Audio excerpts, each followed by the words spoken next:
chercheur à l'Université technique de Munich, mais il est également membre titulaire de l'Académie allemande des sciences. Et l'Académie d'agriculture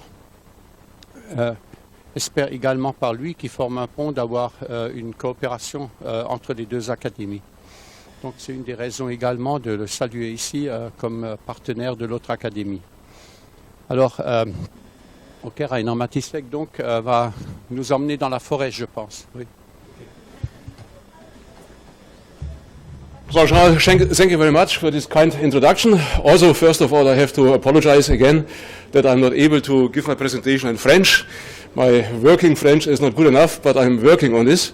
And of course, I would like to thank to have the opportunity today to talk to you and to give you some insights in our research we are doing. You see the title. Together, I would like to present it with my colleagues from Munich, Reinhard Agerer and Karin Pritsch. It's about below ground effects which are being induced by above ground impact. And I would like to exemplify here forest ecosystems and in particular the effect on the rhizosphere. Again, we have this problem with the colors, I think. But nevertheless, talking about how site conditions might be changed by this. And of course, if we talk about change in site conditions, we have in mind climate change. In the background, we will talk about climate change, of course. And, you see, this is the way it works. We have a forest stand. You see below exemplified and symbolized also the root systems by georadar assessment. But what I would like to show in this graph is how, of course, this above-ground impact is affecting the below-ground system indirectly.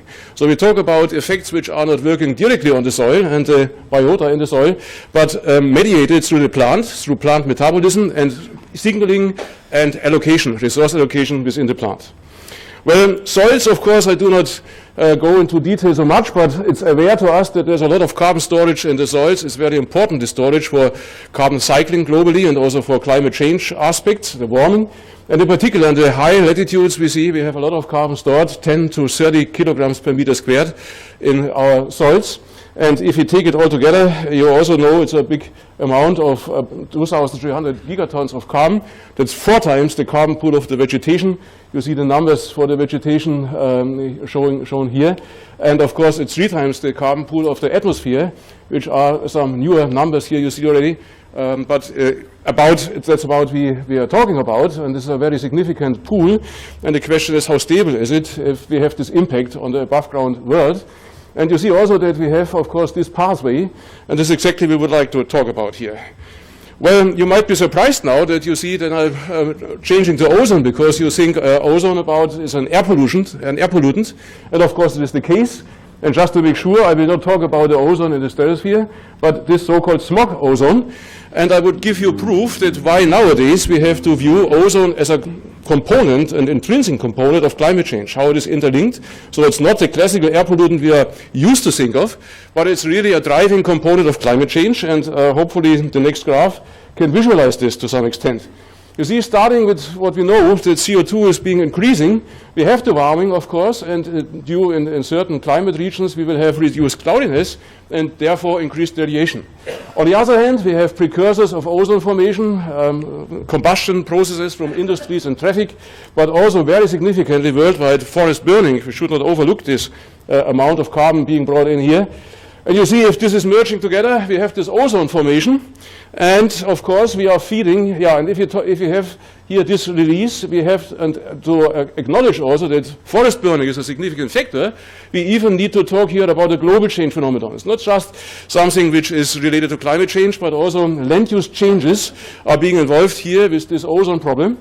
And of course, the burning is heating up again the atmosphere with CO2.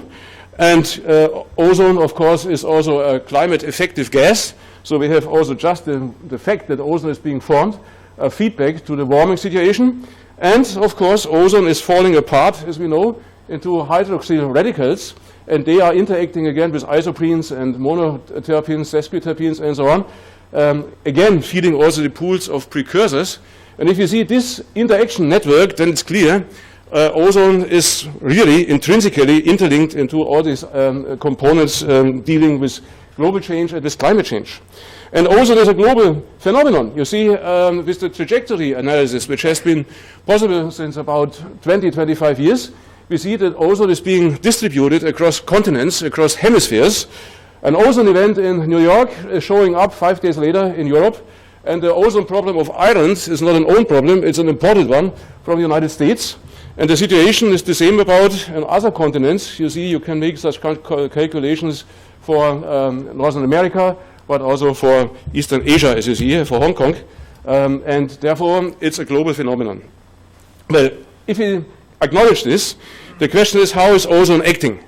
And a very common model is this by Mooney and Winner from the early 19th, the so-called set point argument, which is claiming that in the plant you have a balance, an equilibrium between the carbon fluxes, which is counterbalanced with the combined fluxes of water and nutrients, and overall a kind of root-shoot biomass ratio is resulting from this. Now, if you talk about ozone, how would it act? We would expect that ozone is depressing the carbon flux because it's weakening photosynthesis, as we know, and there should be compensatory reactions in the plants, readjusting the set point again, so that at the end we have favored shoot growth and also shoot repair and maintenance reactions, a lot of energy being used here at the expense of the root system. Just to illustrate that you see how it also works the other way around, just for comparison, you would see drought would act in this way, also then readjustment, and then you would have a reaction in favor of the root system. Now the question is this really happening out in nature? And if we just would take what we have known for many decades, and our knowledge on ozone, of course, was just from chamber experiments, either indoor and outdoor, potted plants isolated from competition and from pathogens and all these things, well watered, well fertilized, then we would say, well, yes, this is correct. Root shoot is declining, so we have the shoot being favored under ozone stress, but of course, we should be doubtful if this really is representative for the outside world in the ecosystem. Now, the way out is what we did in the last decade, a kind of experiment in a forest with beech and spruce. The trees about 60 years old and about 30 meters high. You see the installations towers, and you see also a research crane, and the crane also was allowing to approach from above. But the important point was a so-called free air ozone fumigation. You see the equipment, this kind of tubing system, and a whole tree fumigation in a way that the real world outside is the control. And then we have a factor 2, we are enhancing the impact, but never allowing to be more than 150 ppb to stay to some extent ecologically plausible, ecologically relevant.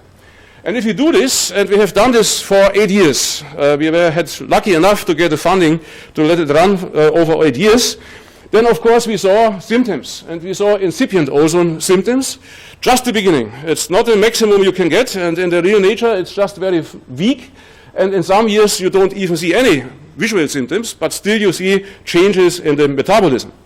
And of course, you would not be surprised to see also now, if these are such weak symptoms on the leaf level, that also the carbon gain is hardly affected. You see here all the leaf differentiations we have on the tree. This is the top is the sun foliage, and the lower end is the shade foliage. You see the gross primary productivity, carbon gain over the year.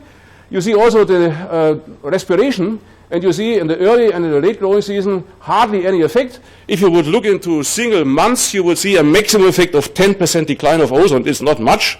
And overall, over the total growing season, not really significant. So first of all, we would say we could relax it. We could say, well, there's not a big problem. But at the same time, if you look below ground, and now we come to our topic, we see that the soil respiration is increased around those trees being fumigated with the enhanced ozone regime. You see, first of all, for orientation, here spruce and here beech, and you see this dotted line is the soil temperature, annual course. We have 2 years, 2002, 2003, depicted here. And the open symbol is the high ozone concentration. And you see, for both of these trees, the radius around those trees of about up to 2 to 3 meters, you see an enhanced soil respiration if the top of the trees was being fumigated. Even so, photosynthesis hardly was responding. So this is the one thing we see here, and this is very astonishing, that below ground something is really happening. Now if you summarize all these things which are happening below ground, we have again here the control. This is the outside regime, the ambient regime, which still is about 3 times higher than it should be nowadays in our world outside. And we see the enhancement of soil respiration, but even more, you see a strong stimulation of fine root turnover and fine root production. So the total machinery below ground somehow is running enhanced, an enhanced speed.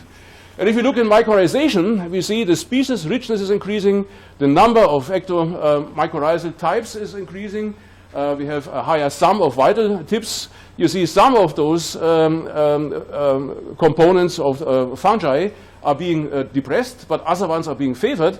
So a lot of dynamics is starting below ground, a lot of diversity is getting increased upon ozone stress apparently, and you see the fine root system is really speeding up quite dramatically with replacement of roots and turnover and production.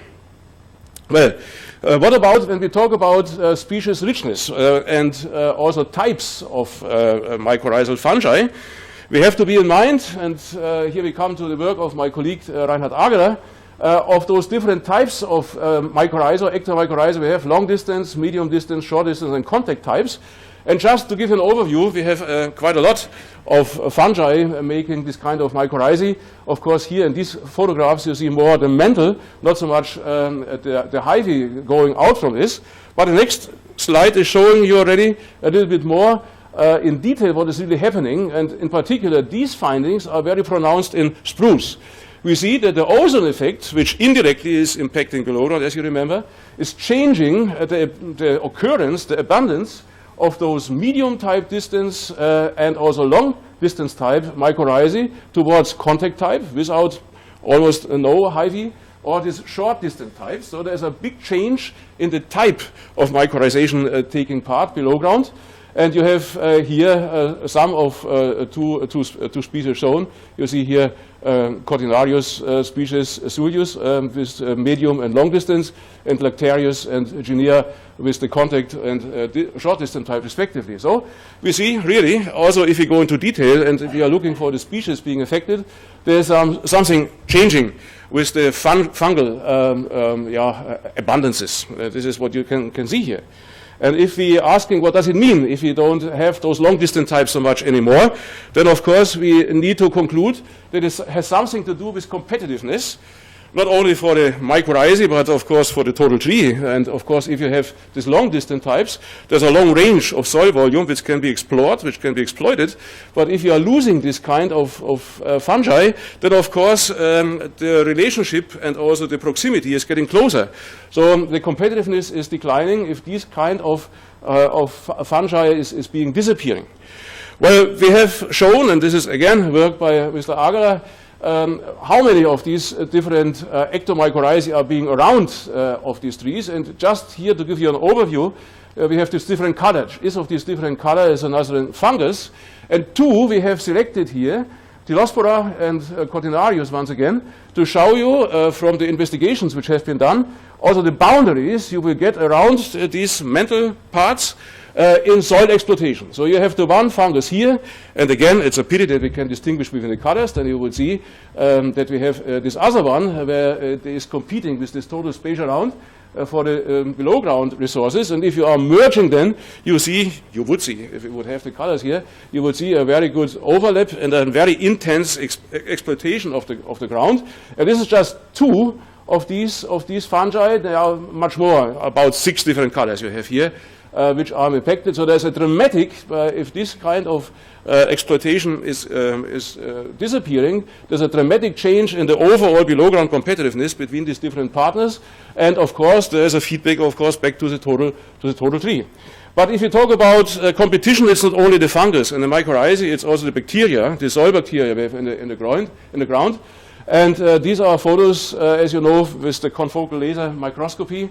And here we have just the surface view. Again, pity once again that we don't see it in a differentiated way, that we see how densely those roots are being covered by bacteria. And of course, we have some ideas, but badly understood so far, how this interaction also is relevant for the competition, not only between the mycorrhizae, but also the whole trees. And if we go a little bit farther away from the mantle parts and we go along those hyphae, we see again how intensively here bacteria, in this case the protobacteria being exemplified, the yellow shown here, are getting acting. And this is a real frontier of research that we have to acknowledge, that we need to know much more about also the interaction between fungi and bacteria. to learn how competition is going below ground and how it is influenced by things happening above ground. And you see, in fact, we have to think in terms of holobions. And holobions, the old definition would be that you have the tree and then his associates, and these are all these microorganisms, fungi, bacteria, and they are acting as a unity. And in fact, if we are honest, we have to acknowledge that evolution is not just running on each of these individuals, but it's the total community. It's a co-evolutionary system we have here, and we have to understand this system in terms of co-evolution. And this is an open field which hardly is covered in research, which just is being realized. It's much more common in the zoology and also the medical sciences that all living systems in fact are holobions, but it's not so much established in the plants. So far we are used thinking mainly of mycorrhizae, but there's a world much larger beyond, and this is really important as it looks as the feedback for the overall plant performance. And this can be documented also with data from the colleague Preach of my co-authors here on the extracellular enzyme activity. Here listed, I don't need to go into the details, but you see, as long as we have the fumigation running, and this is already towards the end of the fumigation period, after the 8 years, we see a depression of enzyme activities quite mostly in most cases. But just after stopping the fumigation, and these years here not being fumigated anymore, you see a very spontaneous recovery. So you see, as long as ozone is acting year by year, you have an opposite direction in the performance of these enzymes as compared to the recovery you get immediately after the fumigation is being stopped. Now, having seen all these things happening below ground, what is then, what is going on in this tree? That this is happening below ground, even so photosynthesis is hardly affected. And it's even more surprising if you see this graph, that if you see the increment of the stem, the radial increment every year across 8 years, so this is a mean function, mean value function you see here, that there is a yield loss in beech of 44% less stem productivity under ozone stress. Even so, there is no real clear effect on photosynthesis. So the question is, how can this be explained? And I would like to show you how to explain this in the absence of a distinct photosynthetic response.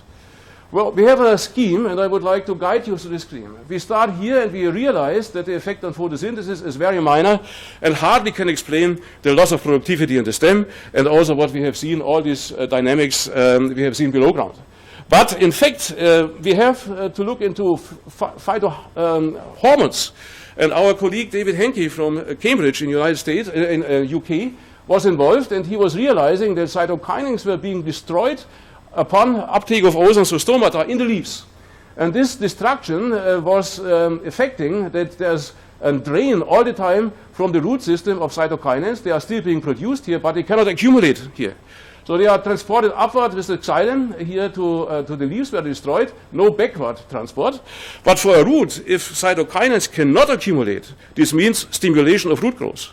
Because cytokinins are an indicator of nitrogen out in the soil, and if they cannot accumulate, the root is interpreting it that there is a lack of nitrogen, and then it should be compensated with enhanced fine root production. And this is exactly what is happening here. Ozone is deceiving the plant on the situation of nitrogen in the ground. This is what we are seeing here. And you see it cannot accumulate. This is the minus here.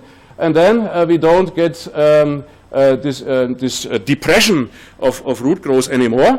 And we get a very strong carbon sink now for carbon in the root system with all the others seeing here. The mycorrhization is being favored, soil respiration is being favored, and in fact we get a drain of carbon away from the stem down to the soil. And then of course we see the carbon there being released by soil respiration. Yeah. So this is the mechanism of acting here. And if we look into this example here, we have an effect on also stomatal conductance, an increase in abscisic acid. And you see, we see in fact a dramatic decline in stomatal conductance, and you see it also being reflected on the canopy level, less transpiration, less conductance, and still higher uptake of ozone. Then we have a feedback also on the soil again, because you see if we have less transpiration here, there's less uptake of nitrogen from the ground, and more nitrogen left across all the profile in the ground in those trees being fumigated. So there's also a long-term change of back to the nitrogen situation in the soil. If there's drought, and coming back to the question how drought is enacted as another factor of climate change, and coming back to the year 2003, we have the same effect here under drought with beech, but not so much with spruce. Spruce is breaking down, and in respiration in the soil, and it does not follow the trend of temperature anymore. And you see the component breaking down is more or less the autotrophic soil respiration. Now this autotrophic soil respiration is also shown here for 2003 and also for 2 and 4 without drought. You see depressions in all these, also heterotrophic respiration is being depressed, but only in spruce you see it is really breaking down, you get hysteresis, and spruce is quiet for the rest of the year, nothing happening below ground anymore. Now coming to the conclusions, question is why does it matter to talk about below ground effects? And you see modeling, and only modeling so far can show us there's a high depression of carbon sink strength by ozone worldwide in all forest ecosystems. Since the year 1900, 50 to 100 gigatons less carbon being fixed because of ozone impacted on those plants. And of course the question is, do these below ground processes I have shown to you, are they in general even enhancing this problem, because draining the carbon still away from the stems, those real accumulators of carbon, back to the soil? We need empirical validation. We need much more experiments with really big trees. We were the only experiments so far doing this. And the real world, also we have to acknowledge, is much more complex than the chambers. And the last slide would show us just the situation we have with these below ground questions, an impact on productivity above ground. And this is also relevant for the Kyoto discussion. We have in Paris in fall the next follow-up discussion on these matters. And this part also has to be taken into account, how the below ground progress is even much more depressing the carbon sink stress as we have believed. The decline of transpiration is giving us much more runoff, erosion, flooding problems. And we have to acknowledge, however, that so far this is modeling. It needs to be parameterized with the real experiments, and it has to be also validated with the real experiments. So I think there's a lot of concern, and in particular also with above ground effects, above ground impact to below ground effect. And at this point I would like to stop, and I would like to finish. And I thank you very much for listening. Thanks.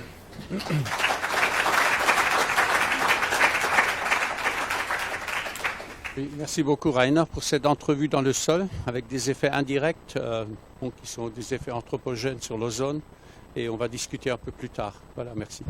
Et donc c'est au tour de Antonio Bispo, oui? Non, c'est pas lui qui... Alors, le chairman, il n'est pas au courant de ce qui se passe dans la salle.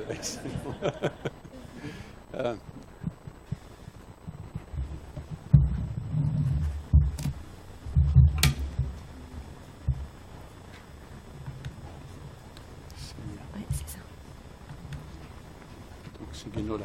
Oui, voilà, c'est ça. Voilà. Alors, Guénola, c'est à vous. Bonjour, merci à l'Académie de l'Agriculture de nous avoir invités. Donc, effectivement, moi, c'est Guénola Pérez, donc je viens de l'Agrocampus. Mais par contre, cette présentation a été faite à 6 mains, puisque on était associés Antonio Bispo de l'ADEME et Claudie Jolivet de l'INRA d'Orléans. Donc l'intervention qui va clore en fait cette journée a pour objectif de vous informer sur la mise en place d'outils et de bioindicateurs pertinents de la qualité des sols. Donc avant toute chose, qu'est-ce qu'un bioindicateur? Alors un bioindicateur, c'est un organisme ou une partie d'un organisme ou d'une communauté d'organismes qui renseigne sur l'état et le fonctionnement d'un écosystème. Alors d'abord, pourquoi est-ce que nous avons besoin d'indicateurs?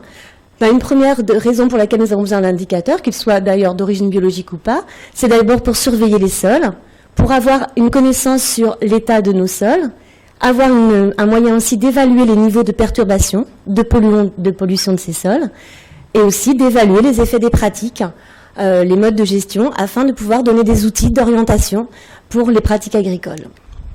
Donc quand on fait un petit peu le bilan de ce qui existe en termes d'outils, on se rend compte qu'à l'échelle européenne ou à l'échelle française, les outils qui sont fortement utilisés depuis longtemps sont plutôt des indicateurs de type physique ou chimique, alors que les indicateurs biologiques des sols sont encore rarement utilisés. En tous les cas, c'était le cas il y a encore une dizaine d'années. Malgré tout, ce qu'on peut noter, c'est qu'effectivement les organismes du sol réagissent rapidement aux pressions environnementales, que les organismes sont des indicateurs intégratifs, tant d'un point de vue spatial que d'un point de vue temporel, et qu'enfin, les bioindicateurs sont appliqués dans d'autres écosystèmes, tels que les écosystèmes aquatiques ou aériens. Donc il reste encore un gap à combler en ce qui concerne le sol. Donc si on met un petit peu une revue de ce qui existe depuis les années 2000, il y a un réel renouveau en fait des travaux qui a été impulsé par les avancées tant politiques européennes ou nationales. Donc à l'échelle internationale et européenne, on peut noter un intérêt grandissant pour les sols et la biodiversité des sols. Donc à titre d'exemple, je vous ai cité la communication sur les sols, par exemple, en 2002, qui intégrait la biodiversité des sols, la reconnaissance de l'importance des rôles exercés par les organismes du sol, qui a permis en fait en 2006 notamment de voir la stratégie thématique européenne pour la protection des sols, ou encore on peut citer la Convention internationale sur la diversité biologique qui a été initiée en 2006. Et les sols et la biodiversité des sols ont vraiment été intégrés dans les projets européens. Notamment, on peut citer le projet Envaso, qui a permis d'identifier des indicateurs pertinents. Alors, à l'échelle nationale, cet intérêt croissant pour le sol et la biodiversité des sols, on peut identifier notamment le démarrage du réseau de mesure de la qualité des sols en 2000, le développement aussi de normes pour juger du bon état écologique des masses d'eau, et l'émergence de projets de type ISO sur la qualité biologique des sols dès les années 2000. Enfin, on peut aussi citer les résultats de programmes pionniers en recherche et développement, tels que les programmes GESOL ou PNETOX, du ministère de l'écologie, qui ont vraiment permis de souligner la pertinence des bioindicateurs. Donc, parallèlement aux avancées, on va dire, politiques, il y a aussi, et d'intérêt, il y a aussi une réelle avancée des technologies. Donc là, je vous ai mis, en fait, une boîte de pétri, mais il faut savoir qu'effectivement, à côté de cette boîte de pétri qu'on continue à utiliser, il y a une avancée tant sur les méthodes d'études. On a parlé ce matin du scanner, donc c'est quelque chose qu'on utilise effectivement depuis la fin des années 90.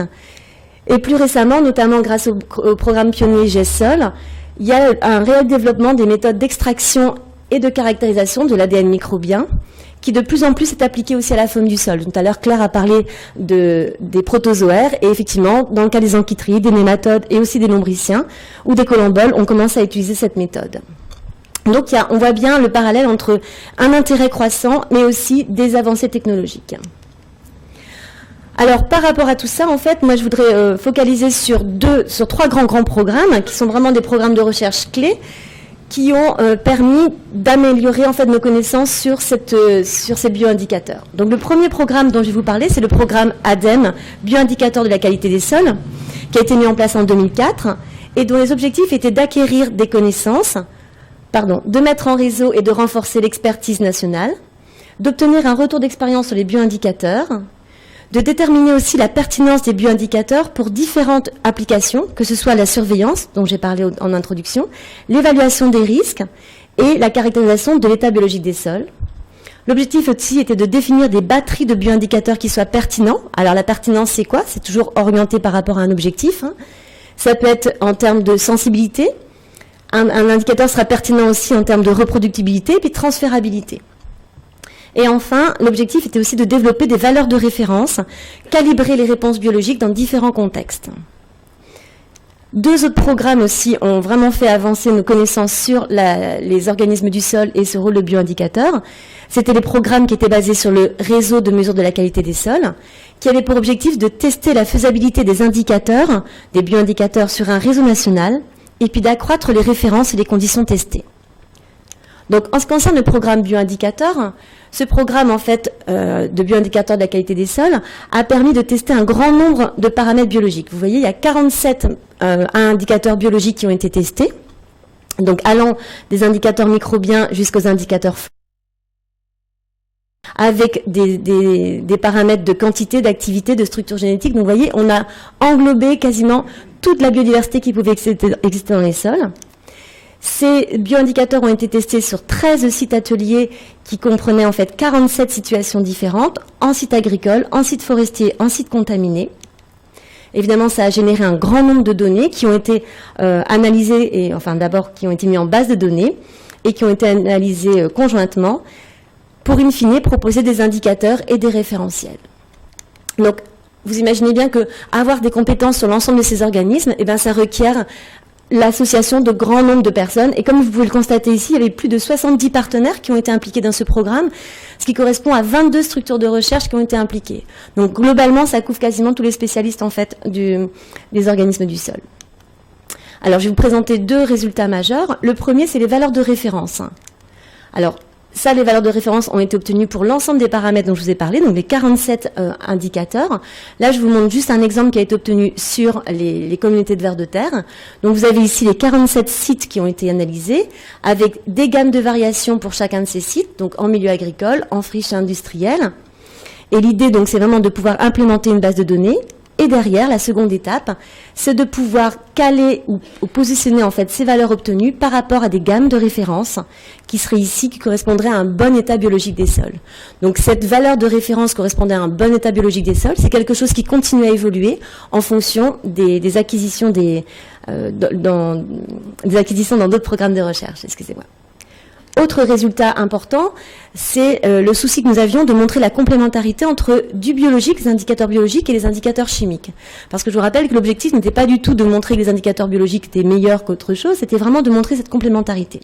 Donc pour ça, je vais m'appuyer sur un exemple qui vient du site de Thiel, de l'ISARA de Lyon, sur lequel en fait on étudie l'impact de différents types de travail du sol sur la composante biologique. Vous avez ici donc un gradient d'intensité de travail du sol, un travail profond à 25 cm et ici un travail superficiel. Donc comme vous pouvez le noter, en ce qui concerne la teneur en carbone organique des sols, eh ben, il n'y a pas de différence significative de la teneur en carbone des sols, quelle que soit la modalité observée.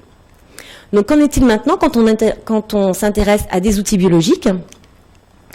Si je prends l'exemple de la diversité microbienne appréhendée grâce aux équipes de Dijon, ben vous voyez que grâce à cette analyse statistique, en fait, on voit que cette fois-ci, les 4 modalités sont bien différentes en termes de structure génétique. Donc, ce que la physico-chimie classique n'avait pas réussi à montrer, la diversité microbienne arrive à le montrer. De la même manière, quand on s'intéresse aux activités enzymatiques, donc ça c'est un travail qui a été mené notamment par les IDPA de Rouen, on voit encore une fois que les modalités arrivent à être différenciées grâce à l'intégration de ces activités enzymatiques.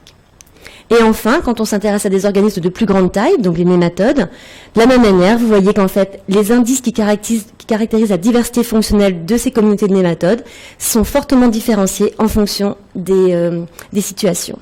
Donc, à travers en fait ces exemples-là, donc en fait ça a été montré pour l'ensemble des organismes du sol, on voit bien la complémentarité qu'il y a à intégrer la biodiversité et donc les bioindicateurs lorsque l'on souhaite faire un diagnostic de l'état de notre sol.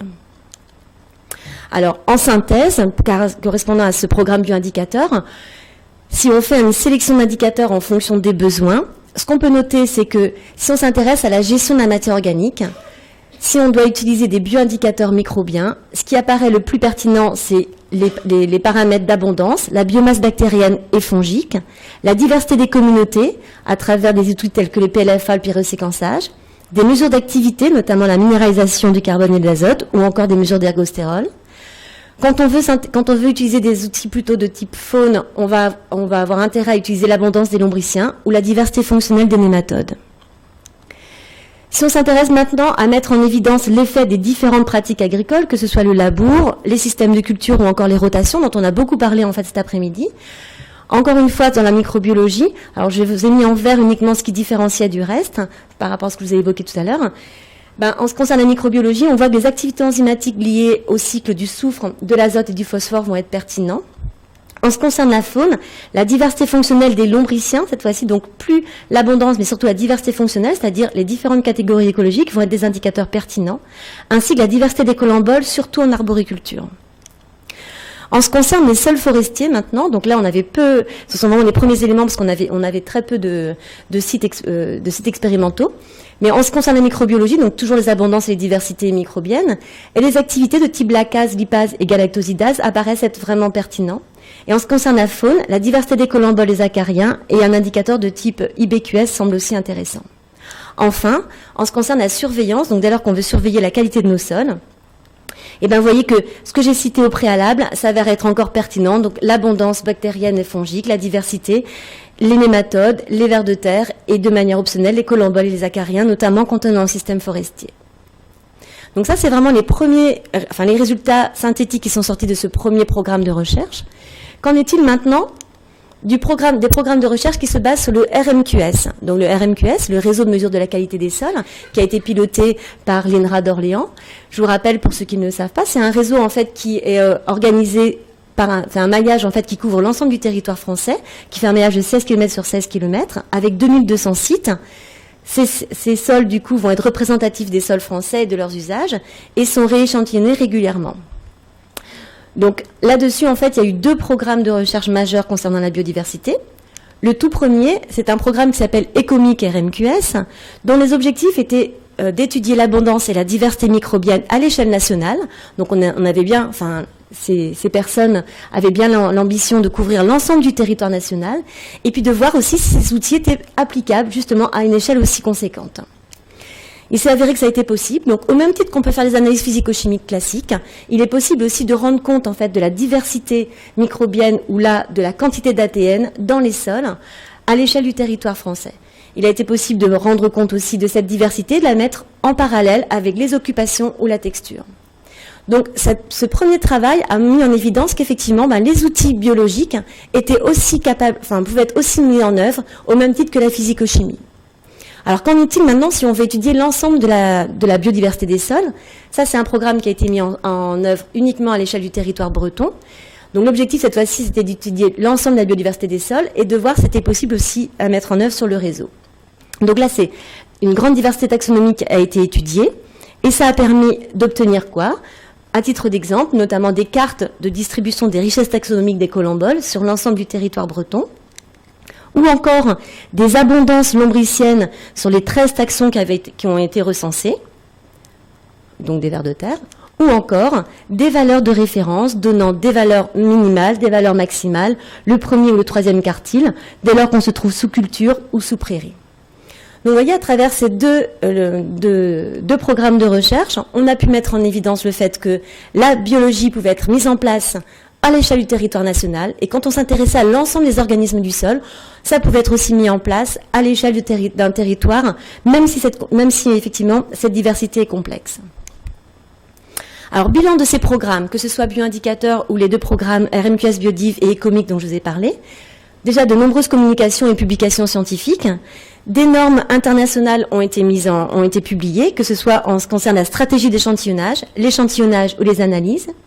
On a pu ainsi implémenter des bases de données et on a pu comme ça améliorer les référentiels et notamment ces gammes de variations qui nous permettent de dire notre sol présente un bon état biologique ou un mauvais état biologique. Évidemment, il y a eu un effort considérable de communication, notamment en lien avec le GES-Sol. Et ce qui reste à faire, ce qui restait à faire, c'était développer des outils de transfert vers les utilisateurs, faire des diagnostics nutriques critères de la qualité des sols et faire des liens entre biodiversité et fonction pour aller jusqu'au service écosystémique, ce dont on vous a parlé ce matin. Donc, en ce qui concerne le transfert, le programme bioindicateur, par exemple de la qualité des sols, a mis en place une interface web. Donc, je vous invite à prendre note ici. De toute façon, si vous tapez bioindicateur, vous tomberez sur cette interface assez facilement. Je pense que sur le Google, c'est le 2e item qui apparaît. Donc, si vous allez sur cette interface, vous aurez l'ensemble de la présentation des indicateurs. Vous aurez aussi toutes les valeurs de référence qui apparaissent en fonction des différents indicateurs et vous aurez le loisir de choisir ces gammes de variations en fonction des contextes pédoclimatiques que vous souhaitez imposer. Donc vous pourrez choisir les gammes de variations en prairie, en culture, sur des pH, dans des gammes de pH que vous souhaitez imposer, avec des textures particulières, avec des teneurs en matière organique particulières. Donc il y a ces référentiels, ces valeurs de référence qui existent. Vous avez aussi un outil qui vous permet de choisir votre indicateur. C'est-à-dire qu'en fonction du fait que vous souhaitiez un indicateur cher, voilà, donc je change. Un indicateur peu coûteux, plutôt c'est comme ce qu'on fait, un indicateur facile à mettre en œuvre, un indicateur qui soit normalisé, ou plutôt un indicateur en fait qui soit transférable et que vous arriviez à interpréter tout seul. Vous avez le loisir comme ça de hiérarchiser ces différentes priorités et on vous amène à choisir un indicateur. Enfin, vous avez la liste des prestataires. Vous avez aussi des fiches outils. Et il y a, je vous invite aussi à aller sur le site de l'AFES, donc l'Association française de l'étude des sols, sur lequel en fait un webinaire a été enregistré et qui porte justement sur ce programme bioindicateur. Il y a des guides techniques, il y a des films, des protocoles et des kits de prélèvement. En ce qui concerne les diagnostics, puisque je vous ai dit qu'en fait il y avait le transfert qui était nécessaire, mais le diagnostic. Donc pour ce faire, il y a le programme CASDAR Agrinov, qui a pour objectif d'initier un pilotage de systèmes de production basé sur les analyses biologiques et d'établir un diagnostic. Donc ce projet, qui va finir l'année prochaine, a permis d'établir un premier niveau de diagnostic de l'état des sols. Donc pour ce faire, il se base sur 248 parcelles échantillonnées sur l'ensemble du territoire français, comme vous pouvez le constater ici. L'idée, en fait, est de pouvoir dire qu'à un certain moment, on est sur des mauvaises conditions, à un certain moment, on est dans des très bonnes conditions, et positionner comme ça, par rapport à des valeurs acquises sur le terrain, positionner en fait les valeurs acquises par rapport à des valeurs de référence, et pouvoir dire, vous êtes dans un bon état biologique ou un mauvais état biologique. Et ce programme propose aussi une approche multicritère qui, cette fois-ci, intègre l'ensemble des paramètres biologiques. Vous voyez ici la biomasse microbienne, diversité bactérienne, diversité de champignons, l'abondance des nématodes, la diversité des nématodes, les indices de structure des nématodes ou encore des vers de terre, et qui, à partir de ça, en fait, va vous permettre de vous dire si vous êtes dans un bon état, un état non critique mais à surveiller, ou un état critique, en fait. Donc on est vraiment dans la phase de diagnostic de l'état des sols. Tout à fait. Donc, je vous invite juste à participer, en fait, à une journée de restitution, donc, enfin, 2 jours de restitution, le 2 et 3 novembre 2015, qui se fera à Angers. Donc, voilà, où tous ces résultats seront retransmis. Dernière chose, la nécessité aussi d'aller vers la mise en relation entre biodiversité et services écosystémiques. Donc pour ça, je vous citerai 2 programmes européens. Le programme EcoFinders, qui est un CTM-PCRD, qui a été piloté par l'INRA de Dijon, et le programme Sustain du réseau Snowman, donc financé par le ministère de l'écologie, dont les objectifs sont bien de voir la biodiversité des sols à l'échelle européenne et de faire le lien avec les services écosystémiques. Donc les premiers résultats qui ont été obtenus à l'échelle de la biodiversité européenne, vous voyez, on obtient des cartes de la diversité ou de l'abondance des vers de terre à l'échelle du territoire européen. Donc au même titre qu'on fait des cartes de physico-chimie, on peut le faire maintenant pour la biologie. Et enfin, les liens entre services écosystémiques sont en train de se mettre en œuvre, permettant de faire le lien, à titre d'exemple, je vous ai montré ici, la stabilité structurale et la biomasse lombricienne. Donc on est vraiment dans cette phase de faire le lien entre de la biodiversité et des services. En conclusion, donc les leçons et les perspectives que nous devons retenir, donc les sols ne sont pas morts, contrairement à ce qu'on peut entendre, les sols ne sont pas morts, on l'a déjà entendu ce matin, et j'ai plaisir à le répéter. Donc les sols ne sont pas morts et des solutions existent pour améliorer leur statut biologique. Les bioindicateurs sont maintenant complémentaires, apparaissent complémentaires des analyses physico-chimiques et ne se substituent pas. Des outils sont disponibles et mûrs. Les prestataires existent déjà. Je vous ai mis ici un certain nombre de prestataires qui existent avec des prix qui sont comparables aux analyses physico-chimiques. Donc pour conclure, la bioindication, c'est déjà possible et en tous les cas, ça s'avère nécessaire pour piloter des systèmes en agroécologie. Je vous remercie beaucoup.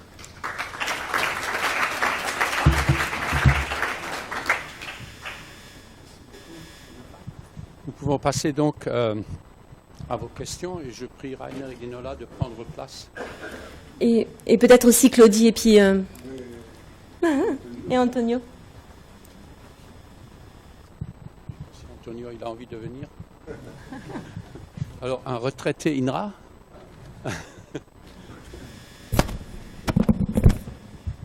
Oui, Bernard Itier, membre de l'Académie. Moi j'ai une question à Rainer Matisek. Je te l'adresse en français ou en anglais? I try to understand. I try to follow you. My question refers to your last slide where you refer yourself to the real world. Yes. And in the real world, there is not a permanent increase in ozone concentration in the lower atmosphere. And as you mentioned that there is a decrease in outside production because allocation to root, probably because the allocation to root is highly increased. I wonder if you did or if you could, with your experimental site, have experiment where you could have an increase in ozone during maybe, I don't know, 15 days, 1 month, and then come back to the normal concentration in order to see if there is any compensation effect and if you recover part of the carbon which has been allocated to the roots. Okay, the first part of your question is that there is, you say, no permanent impact of ozone. But in fact, of course, we have seasonal changes. But nevertheless, if you take the average across the total year, we are 3 times higher all the time, on average, as the so-called pre-industrial levels which should be around. So the pre-industrial level should be around 15 ppb. And if we are on a site like Kranzberg Forest, we are close to 40. And the prognosis for the next 50 years is that we may approach 60. And the reason is not so much that the ozone is being produced by our countries here, but we have new hot spots of ozone formation in Southern America, Brazil, Central Africa even, but of course Eastern Asia. And these hot spots, they are increasing the ozone background levels all over the globe.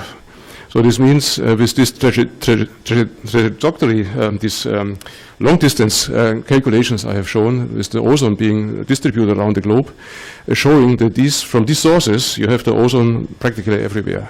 And the average situation is about 3 times to 4 times higher than it should be permanently. That's the one thing. So we have it all the time. And therefore also one can say that since the year 1900, where this problem started to become significant, 50 to 100 gigatons of carbons are being left in the atmosphere, not being fixed in photosynthesis because of weakening of photosynthesis globally on the forest ecosystems. The other question is if we could do some kind of pulse fumigations and then to see how quickly the system might recover. Of course, the experiment was not designed this way, and we have finished this experiment. But I showed you one example that shortly after the long-term fumigation was stopped in the year 2008, those exoenzymes were recovering. So it was just a matter of maximally half a year, and then the enzymatic levels you had before this treatment was regained again.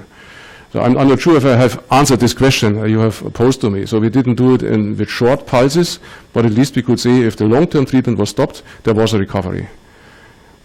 You were also asking about carbon. I didn't get the point. You said. You thought that there was an increased allocation of carbon. Downwards, yeah. Just after the end of the first, maybe there is a following effect that the allocation to external part of the tree is higher, and then becomes again the same. Yeah, I cannot answer this question because we didn't do these pulses, but we saw that this chronic situation was draining apparently all the time the carbon downward, and the farther the position in the stem was away from the root, the more pronounced was the decline in productivity. So the closer we came to the root, the less this effect was visible. And in breast height, where the forester usually is doing the assessment on tree productivity, you didn't see this effect in statistical terms. You needed to go all the stem lengths and sample meter by meter to see it at the upper heights that something was happening. So this was a tree internal conflict for the carbon. Even so, photosynthesis was hardly affected. So it was just a matter of a readjusted allocation, what we see there. And then the carbon was pumped into the soil, and also most of this carbon, or a major amount of this carbon, was being released at once again by soil respiration. Ajouter que Bernard, il connaît bien la grue là-bas, il a déjà fait un tour en carrousel au-dessus de la Yeah. Prochaine question. Oui, moi je voulais faire une remarque et en même temps une question à Madame Jolivet. Depuis 15-20 ans, pardon, excusez-moi, Madame Pérez, excusez-moi. Depuis 15-20 ans, il y a des groupes d'agriculteurs en France qui redécouvrent l'intérêt de connaître la vie des sols, de faire des profils de sol. Alors il y a différents réseaux, vous connaissez probablement le réseau base, la revue TCS, Yvan Gautrenaud, prof retraité de l'ISARA de Lyon, puis des gens qui sont plus, je dirais, discutés et discutables, comme Hérodi ou les Bourguignons. Ils ont mis aussi en place des indicateurs. Et je vois que là, dans la liste que vous avez énoncée, vous n'y faites pas référence. Est-ce que cela s'explique par des raisons scientifiques ou c'est... Non.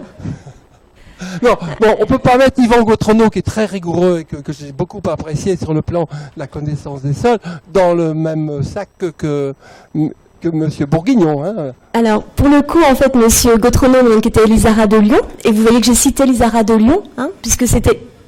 Ah, il n'est pas sur le tableau parce qu'il est plus physicien des sols qu'il n'est biologiste en tant que tel. Mais nous avons travaillé en étroite interaction, notamment avec Jean-François Vian, qui est microbiologiste et donc qui travaille avec Yvan Gautrenaud. Donc Yvan Gautrenaud que j'ai beaucoup côtoyé aussi, c'est quelqu'un avec qui on a beaucoup travaillé. Donc il n'est pas du tout exclu de ça. Après, concernant les agriculteurs, il faut être conscient que, en fait, ils sont maintenant partie prenante de notre réflexion. Et déjà, en fait, donc je vous ai montré ce qui se passait depuis les années 2000 et quelques, mais moi qui suis malgré tout un petit peu jeune encore, je travaille avec quelqu'un qui s'appelle Daniel Cluzot et que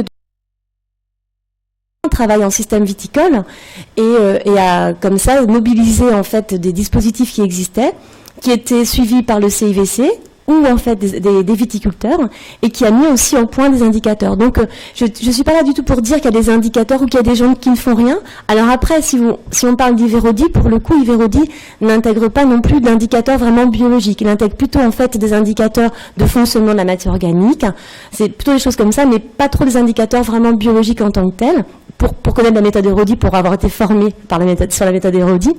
Et quant à monsieur et madame Claude Bourguignon, en fait, c'est vrai qu'ils nous ont pas participé à ce groupe de travail, parce qu'en fait, il nous faut aussi des choses qui soient reproductibles. On avait déjà un réseau de laboratoires qui était relativement conséquent, et donc du coup on a travaillé avec des gens, mais les Bourguignons vont présenter en fait de la biomasse microbienne. Donc pour le coup ici, j'ai cité la biomasse microbienne comme étant aussi un indicateur.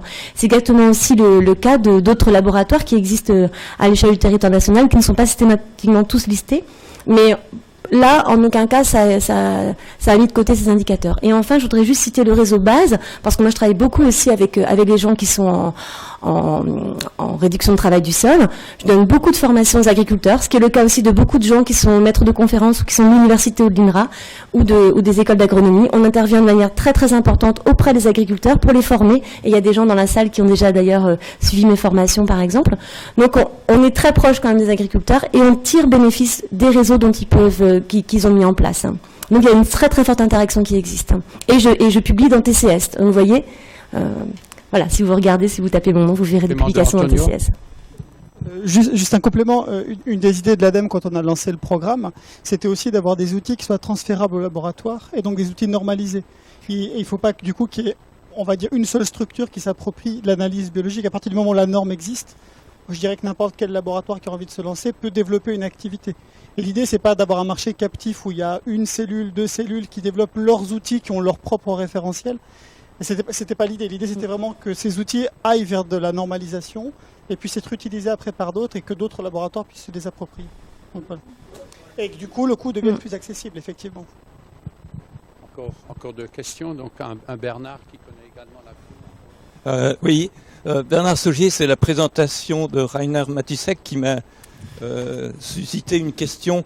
Vous savez qu'on relargue chaque année quelque chose comme 10 milliards de tonnes de carbone dans l'atmosphère sous forme de CO2. Il y en a un peu moins de la moitié qui s'accumule dans l'atmosphère. Et donc ça veut dire qu'il y en a un peu plus de la moitié qui va dans les océans et dans la biomasse, donc dans les sols. Alors, le fait de faire de la fumigation à l'ozone, ça augmente la part de carbone qui va dans les sols.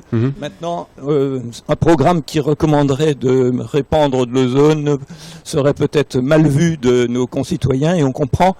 Donc ma question, c'est plutôt, est-ce que les gens du sol ne pourraient pas suggérer d'autres méthodes pour favoriser la production racinaire et donc le stockage de carbone dans le sol? You mean if there are other factors also of climate change which could increase the root production? And I think as long as we talk about drought would be a driver which is favoring root production, but of course only moderate drought. If you have a very high drought impact, also roots are getting declining. And you saw it, that trees are behaving quite differently. You saw the one slide towards the end of my presentation where I compared spruce and beech in the dry year of 2003. Business as usual, the fine roots were active, respiration, we had also increment, but we saw that in spruce completely the total below ground system was breaking down. So it was the component of autotrophic respiration, roots and mycorrhizae, which did not react anymore, and there were even not any fine roots produced anymore. So we have also in these trees different strategies.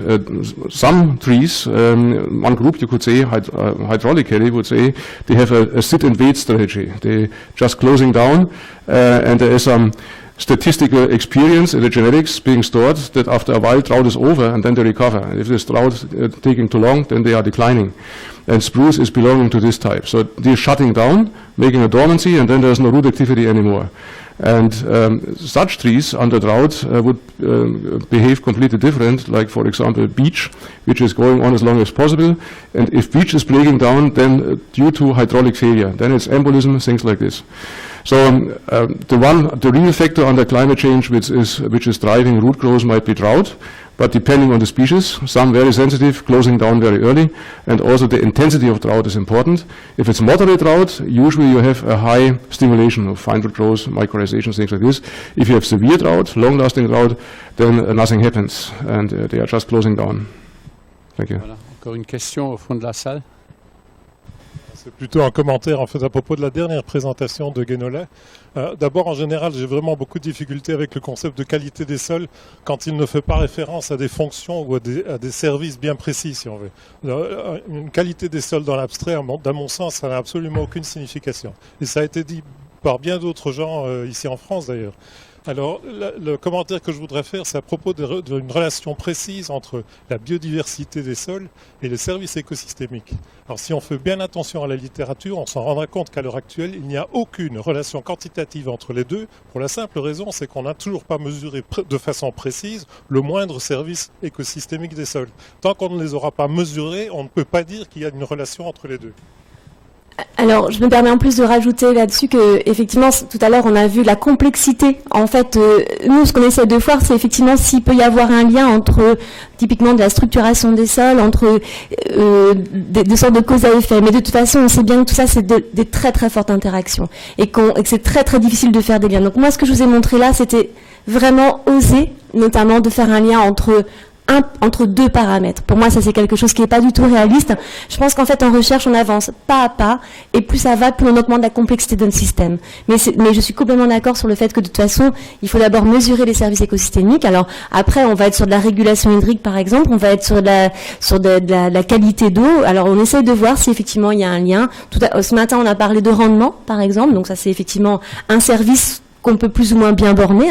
C'est quand même des services d'approvisionnement qu'on arrive à maîtriser. Donc on essaie de faire un lien. Ce matin, Michael a montré qu'effectivement, il y avait, quand on mettait des vers de terre, on augmentait. Alors pour qui, pourquoi, ça reste encore la question qu'il va falloir élucider.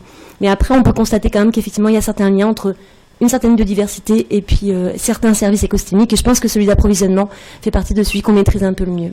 Mais je suis d'accord, il y en a plein qu'on n'arrive pas à quantifier. Et après, derrière approvisionnement, derrière rendement, je voudrais juste préciser, il y a deux choses aussi. Il y a la quantité, il y a la qualité.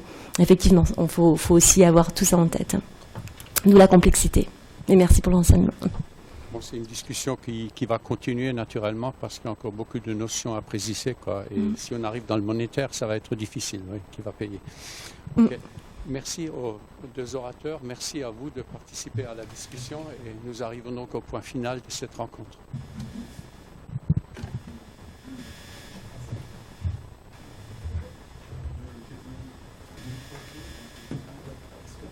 Je dis juste deux phrases sur le franco-allemand. Bon, je pense qu'il est 6h moins 20 maintenant, c'est ça? On ne veut pas prolonger par des discours inutiles, je dirais, trop longs. Simplement, je voudrais remercier l'assistance qui a posé des questions. Ah, ça marche? Oui, je voudrais remercier l'assistance pour sa présence, mais aussi pour les questions qui ont été posées, notamment par nos praticiens. Je voudrais aussi remercier nos collègues allemands qui sont venus ici pour nous exposer, je dirais, leur façon de voir. Et ce qui est intéressant, c'est qu'au fond, on voit bien que la science, elle a une certaine unicité. On pourrait poser plein de questions. Personnellement, je dirais que si on veut optimiser encore mieux le fonctionnement du sol, notamment pour la production, eh bien, on va vers des choses de plus en Par exemple, on doit même se poser la question du devenir de la phase minérale des sols dans ces conditions, ce qu'on n'a pas du tout abordé aujourd'hui. Voilà. Peut-être... Je pense qu'on doit souligner en fait qu'il est important de développer l'interdisciplinarité et la pluridisciplinarité. Alors c'était un des objectifs de cette journée. Alors peut-être que vous n'êtes pas vraiment convaincu, mais il est vraiment indispensable. Hein. Bon, c'est évoqué depuis des dizaines d'années. Quand j'étais tout jeune chercheur, on en parlait déjà. On en a parlé un peu plus et il y a eu des efforts de fait. Alors je ne peux pas vous faire toute l'histoire, mais il y a peut-être 50, 40 ans. Mais toujours est-il qu'il y a une nécessité très forte de développer cette pluridisciplinarité parce que, bon, la science étant ce qu'elle est, les chercheurs, les ingénieurs se sont spécialisés et finalement travaillent dans des domaines de plus en plus étroits où on peut s'assurer d'une certaine productivité scientifique, mais au détriment des recherches à risque et des recherches qui peuvent être plus intégratives. Et le sol et les systèmes sol-plantes ont besoin de recherche intégrative. Donc c'est un petit peu mon plaidoyer pour dire, travaillez ensemble, ayez une bonne spécialisation, mais développez aussi une approche interdisciplinaire pour finalement avoir une réflexion, une démarche et progresser de façon assez intégrative. Alors il y a eu une question là de Philippe Bavet que j'ai bien aimée. C'est vrai que, et on en a parlé dans plusieurs débats au niveau national, voire international, c'est les services écosystémiques et leur évaluation. Alors je pense que là il y a aussi une réflexion importante à faire pour définir des bases de services écosystémiques. Et Philippe, par exemple, tu avais dit on peut se fonder sur le coût de la formation d'un sol à partir de matériaux, raw materials. Okay. Mais on peut aussi prendre, comme ça a été évoqué ici, des services liés à la productivité. Hein, ça a été dit il y a 2 minutes. Donc je pense que là il y a un effort assez important à faire pour développer ces services écosystémiques, leur définition, leur évaluation, parce qu'on en parle beaucoup, mais ça reste toujours, disons, plutôt flou. Voilà. Donc, et encore merci aussi de votre participation. Alors je pense que vous avez été peut-être intéressés par, pour certains, la découverte des organismes, pour d'autres, la découverte du réacteur sol, ou pour revoir un petit peu les connaissances. Alors je pense qu'il faut signaler aussi qu'il y a eu des progrès de fait. Hein. Vous avez des exposés où on montre qu'il y a des réalisations en termes de production végétale, en particulier dans les zones méditerranéennes, voire tropicales, qui se sont développées. Et c'est peut-être là, dans ces régions-là, qu'on pourrait plus rapidement installer une ingénierie écologique pertinente. Voilà, merci encore de votre présence. Alors, simplement, je vous signale que demain, nous avons la visite du système d'observation et d'expérimentation de recherche en environnement agrosystème à Lusignan. Nous devrions être une 40aine de personnes. Donc, à demain pour ceux qui iront là-bas. Et puis, bon retour chez vous. Voilà.